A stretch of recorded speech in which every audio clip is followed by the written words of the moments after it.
नमस्कार दोस्तों, कैसे हैं आप लोग। उम्मीद करता हूं दोस्तों आप लोग अच्छे होंगे।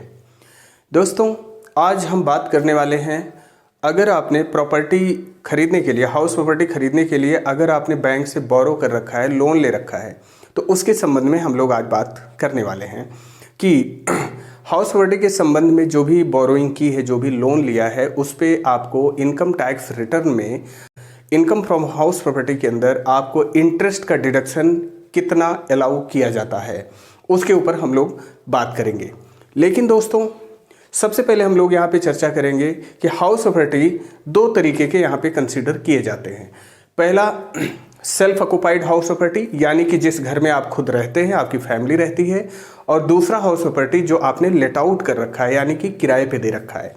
तो दोस्तों आज सबसे पहले हम लोग चर्चा करने वाले हैं उस हाउस प्रॉपर्टी के ऊपर जो सेल्फ ऑक्युपाइड है, कि वो घर जिसको आपने सेल्फ रेजिडेंस के लिए यूज कर रहे हैं, अगर उस घर के संबंध में आपने हाउसिंग लोन ले रखा है तो उस पर कितना इंटरेस्ट आपको अलाउ होगा, उस पर हम लोग बात करने वाले हैं। तो दोस्तों सबसे पहले यहाँ पे हम बात करेंगे कि deduction in respect of self occupied house property where annual value is nil, यानी कि सेल्फ ऑक्युपाइड हाउस प्रॉपर्टी की जो है एनुअल वैल्यू निल होती है। ठीक है। अगली चीज, सेल्फ ऑक्युपाइड हाउस प्रॉपर्टी के रिलेशन में जो इंटरेस्ट का डिडक्शन मिलेगा, सबसे पहले हम बात करेंगे कि वो सेक्शन 24B में ऑफ इनकम टैक्स एक्ट 1961 के अंदर आपको जो है ये डिडक्शन अलाउ किया जाएगा। तो यहाँ पे दोस्तों दो कंडीशन है। सेल्फ ऑक्युपाइड हाउस की बोरोइंग के संबंध में दो कंडीशन है। पहला, अगर आपने लोन बोरो किया है बिफोर 1 अप्रैल 1999, क्या पर्पस वहाँ पे हो सकते हैं? आपने एक्वायर करने के लिए बोरोइंग किया है, कंस्ट्रक्शन के लिए या रिन्यूअल के लिए। ठीक है। घर को तीन तरीके से किसी भी एक तरीके का अगर आपने लोन लिया हुआ है, घर खरीदने के लिए, घर बनवाने के लिए या उसके रिनोवेशन के लिए, ठीक है, तीनों में से किसी भी तरीके का आपने लोन अगर ले रखा है तो एक्चुअल इंटरेस्ट जो आपको अलाउ होगा एज अ डिडक्शन, जो आप इंटरेस्ट ले पाएंगे इनकम टैक्स रिटर्न फाइल करते समय, जो बेनिफिट लेंगे डिडक्शन का, वो दोस्तों क्या है कि actual interest payable in aggregate for 1 और 2 सेल्फ ऑक्युपाइड हाउस प्रॉपर्टी।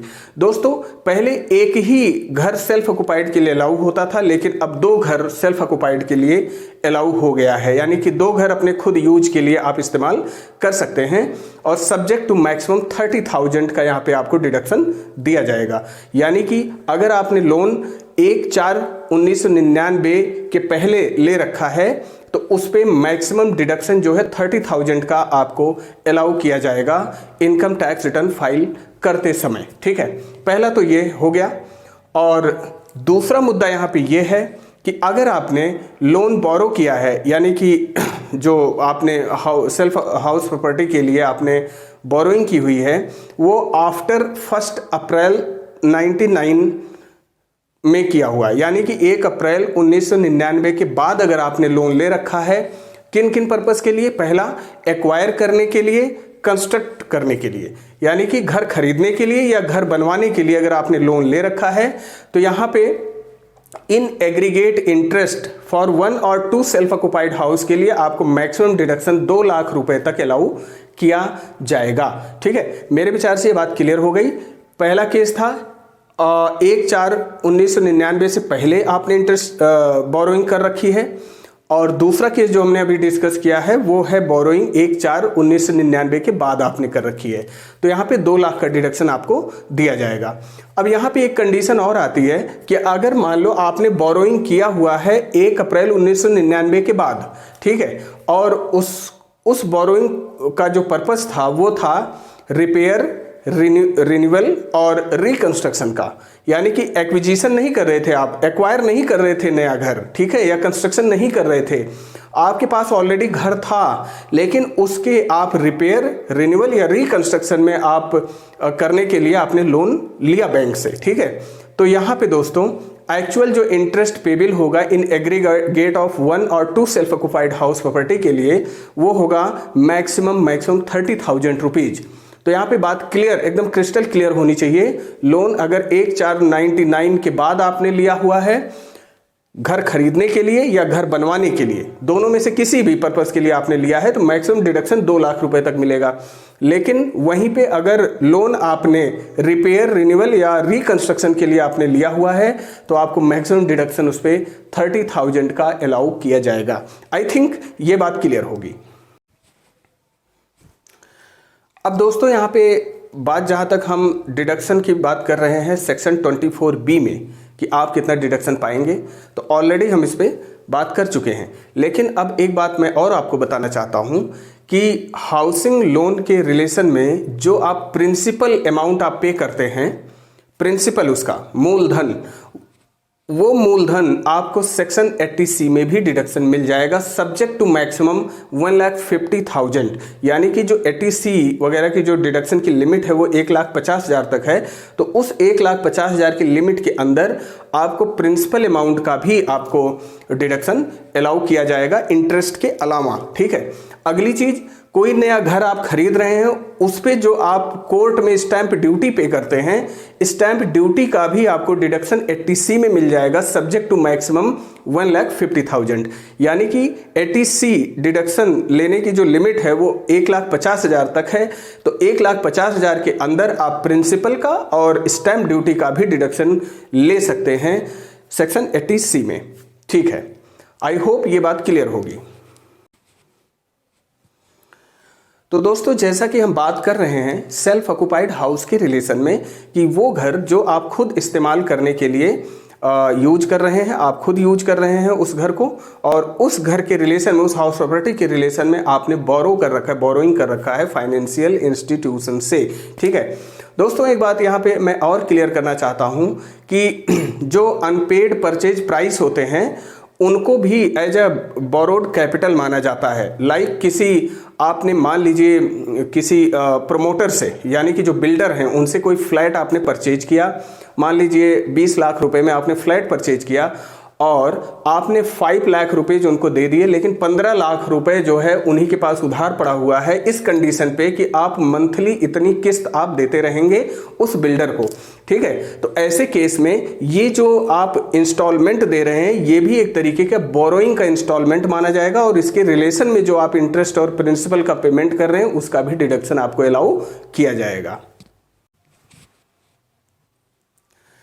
तो दोस्तों अब हम लोग बात करने वाले हैं सेक्शन 24B के अलावा और 80C के अलावा जो डिडक्शन आपको दिए जाते हैं वो कौन कौन से deduction house property, self occupied house property के रिलेशन में आपको दिए जाएंगे। ठीक है, तो आइए बात करते हैं कि deduction for interest on loan borrowed for acquisition of house property by individual. यहाँ इंडिविजुअल की बात चल रही है, किसी बिजनेस के रिलेशन में बात नहीं हो रही है। तो यहाँ पे जो डिडक्शन की हम बात करेंगे that will be additional deduction in respect of interest on loan taken by an individual for acquisition of residential house property। ठीक है, कोई इंडिविजुअल अगर रेजिडेंशियल हाउस प्रॉपर्टी एक्वायर कर रहा है तो उसके रिलेशन में 24B के अलावा आपको क्या क्या डिडक्शन दिए जाएंगे। तो 24B में जो इंटरेस्ट था वो तो 30,000 और 2 लाख वाली लिमिट हमने बताई थी कि उतना लिमिट तक आप डिडक्शन इंटरेस्ट का क्लेम कर सकते हैं अपनी इनकम टैक्स रिटर्न में।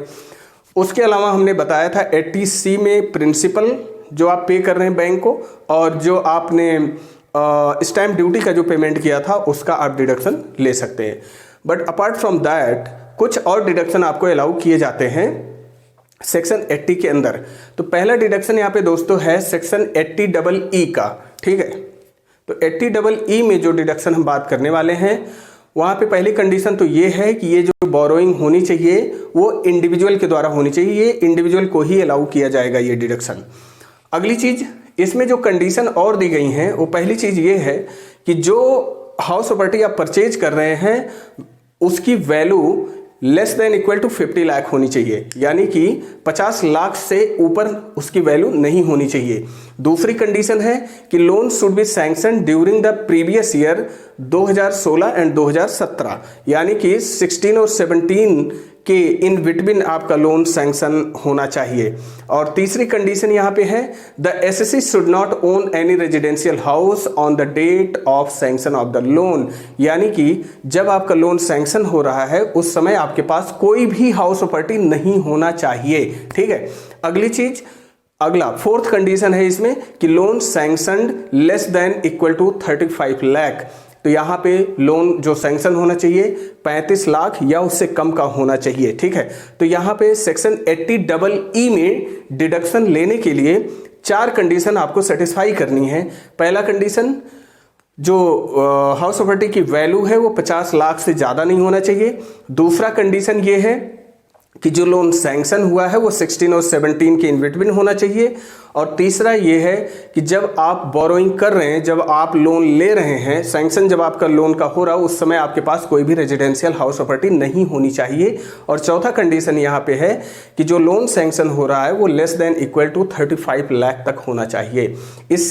इसमें से एनी वन कंडीशन अगर आप सेटिस्फाई नहीं करते हैं तो आप 80EE के लिए एलिजिबल नहीं हो पाएंगे, इसका डिडक्शन नहीं ले पाएंगे। यानी कि 80EE का डिडक्शन लेने के लिए चारों कंडीशन आपको सेटिस्फाई करनी पड़ेंगी।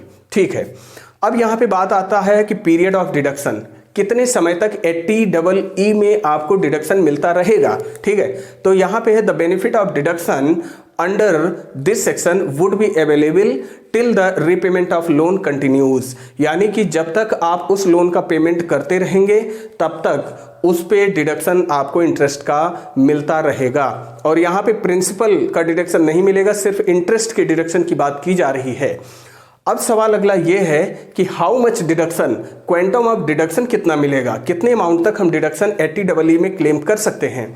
तो दोस्तों the maximum deduction allowable is 50,000। Maximum deduction जो आपको अलाउ होगा 80EE में वो 50,000 तक ही होगा।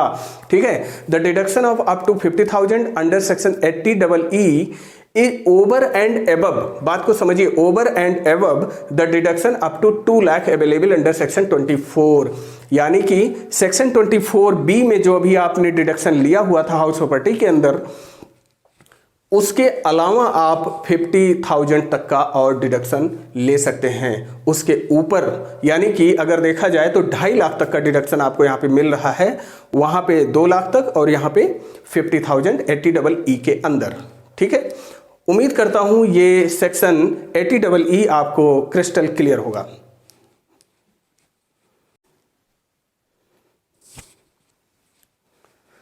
दोस्तों अब हम बात करने वाले हैं अगले डिडक्शन के रिस्पेक्ट में कि अगला और कौन सा डिडक्शन आपको अलाउ किया जाएगा। तो दोस्तों अभी जैसे हमने बात किया सेक्शन 80EE के अंदर आपको डिडक्शन मिला जो कि 50,000 तक लिमिट, मैक्सिमम लिमिट उसकी दी गई है। अगला है सेक्शन 80EA, EEA यानी कि एलिफेंट वाला E stand for elephant. 80EA के अंदर आपको डिडक्शन दिया जाएगा। अब इसमें क्या क्या कंडीशन है, आइए उसको सिलसिलेवार तरीके से समझने की कोशिश करते हैं। तो यहाँ पे दोस्तों 80EA का डिडक्शन जो दिया जाएगा वो केवल इंडिविजुअल को ही अलाउ किया जाएगा। इंडिविजुअल के अलावा और इस डिडक्शन का एडवांटेज कोई और नहीं ले सकता। ठीक है, तो इसमें कंडीशन जो है वो कंडीशन कौन कौन सी है, उन कंडीशन पे हम लोग बात करते हैं।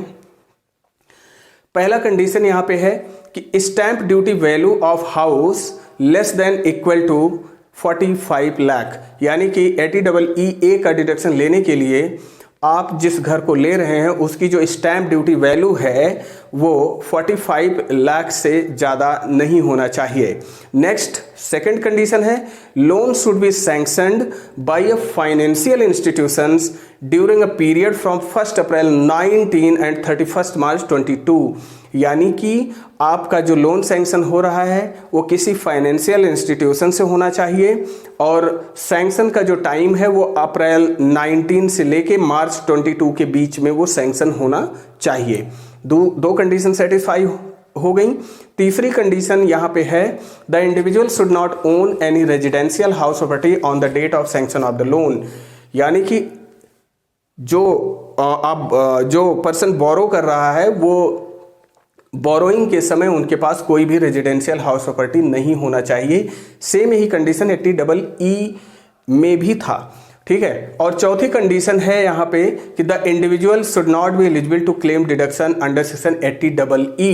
यानी कि अगर आप डिडक्शन 80EA के अंदर आप क्लेम कर रहे हैं तो आप डिडक्शन 80EE वाला नहीं लेंगे। ठीक है, तो ये 4 कंडीशन यहाँ पे आपको सेटिस्फाई करनी है।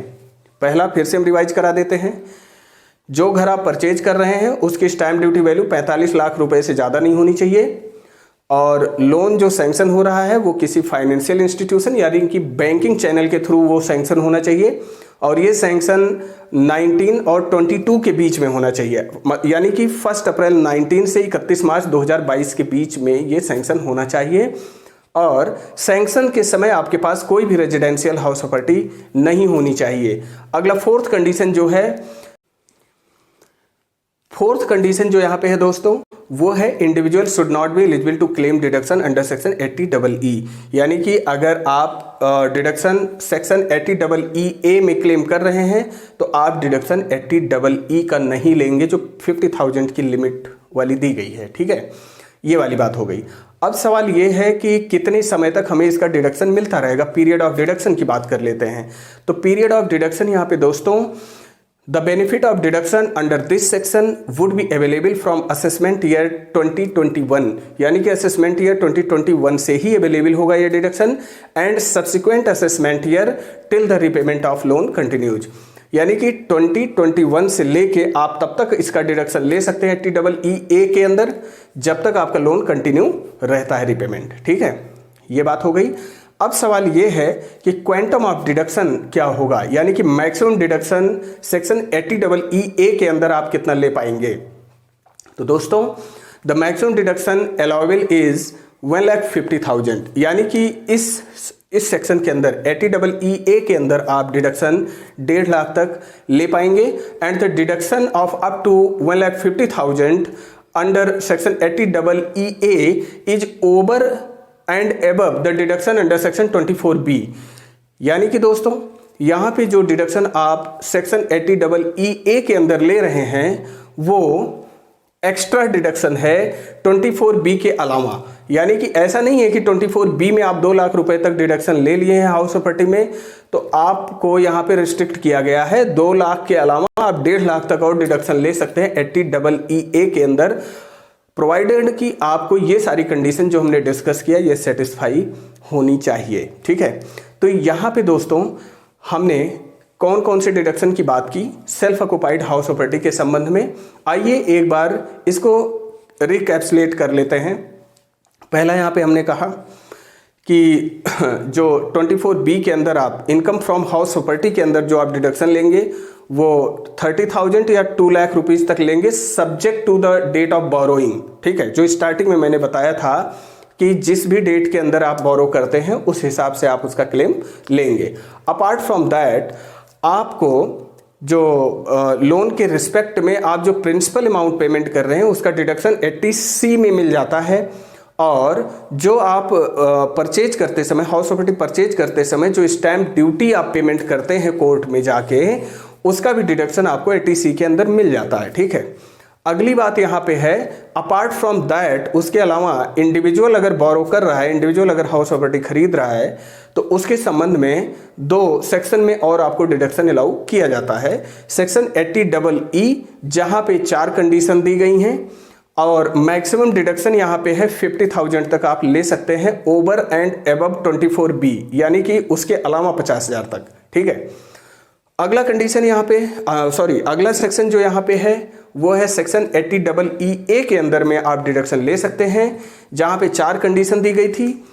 एक कंडीशन यहाँ पे मैं बता दे रहा हूँ कि 80EE के अंदर अगर आप डिडक्शन क्लेम कर रहे हैं हाउसिंग इंटरेस्ट का हाउस प्रॉपर्टी के रिलेशन में, तो आप 80EE का डिडक्शन नहीं क्लेम कर पाएंगे। ठीक है, अगली बात यहाँ पे है, यहाँ पे जो मैक्सिमम डिडक्शन आपको दिया गया है वो 1,50,000 तक का अलाउ किया गया है over and above section 24B, यानी कि 24B के अलावा आपको 1.5 लाख रुपए तक का यहाँ पे डिडक्शन अलाउ कर दिया जाएगा।